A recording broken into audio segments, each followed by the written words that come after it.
Bandeko nanga ndenge na rappeler bino lo moko. Au moins na kati ya vie onenge to okola. Mutu na mutu, il faut azala na ba valeur. Parce que soko za ba valeur et que sunga yo na mukili pote ozala na kilo moko boy bato banda opesa. Ba valeur to na ba valeur intellectuelle, ba valeur éducation, ba valeur religieuse, spirituelle. Ba valeur ezebele o mutu akoza nango. Oye mo mutu mi pesa cultivant autant ba valeur ezaka so za kati no ba no cultivant o ekoli. Parce que ba valeur wana yango nde mutu ekopesa yo respect na kati ya société par rapport ya ba limite. Ya ba limite oyo ko fixer.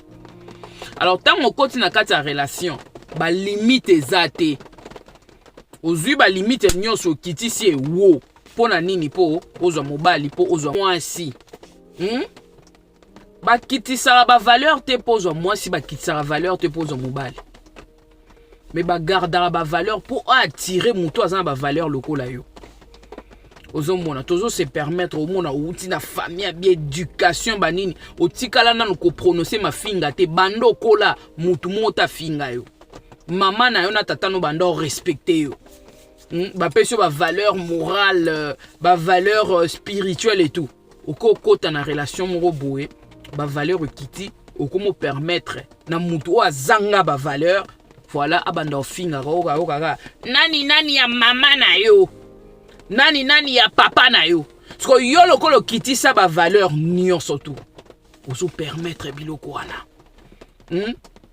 omoni ke tango permettre ngo biloko wana bando chuba yo e bando nyoko le no peso passe na kati ya relation ba valeur eza lokolo ba garder fou.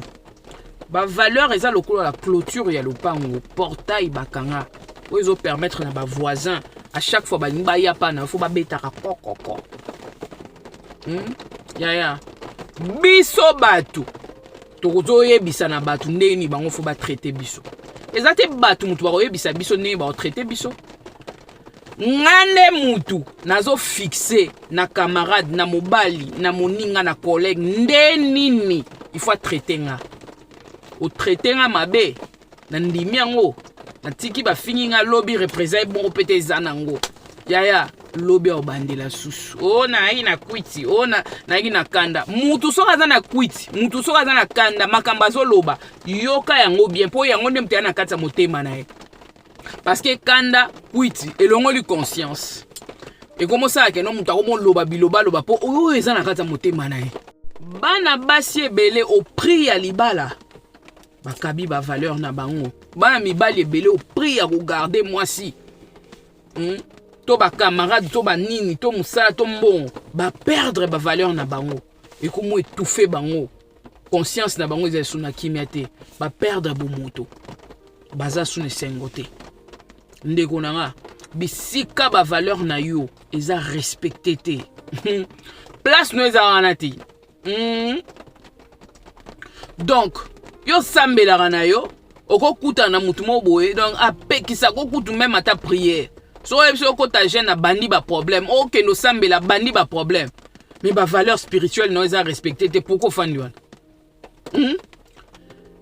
ni yango bandeko photo détecter ba problème déjà avant donc ba balaka mutu pour changer été ba balaka mutu so okutie na ba valeur o permettre que ba valeur eza na kati ya mutu esa nikola parce que ba valeur eza rekoza mukie mais avec le temps plus mutazo kola zo se développer personnellement ba valeur pezokola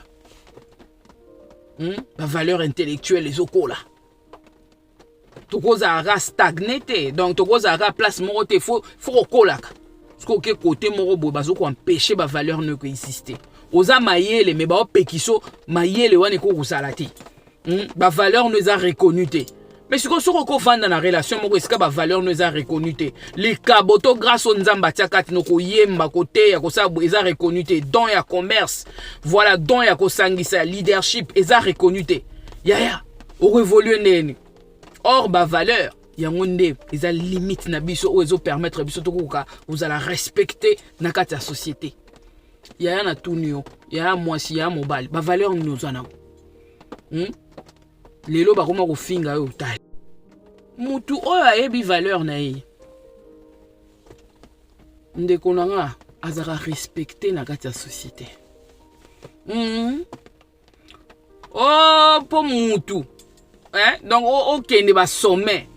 Il faut zaoye ba valeur. Nga pona ya koloba na bino boy. Na yebi ba valeur nanga. Oso ete na kokoya awata. Yango bandeko nanga to sakana na ba valeur te pe mutu sakana ba valeur na yo te. Ba valeur na yo eza limite. Oza mutu sambelaka mutu oza na ifo respecter ba valeur na yo. Ba bokola o bien bazo finga otongo midi pourquoi? Ba aussi sa bo moto no dignité longwe. Ya esika o dignité za susute. Tina nini fanda. Que mon Dieu vous bénisse, des gros bisous.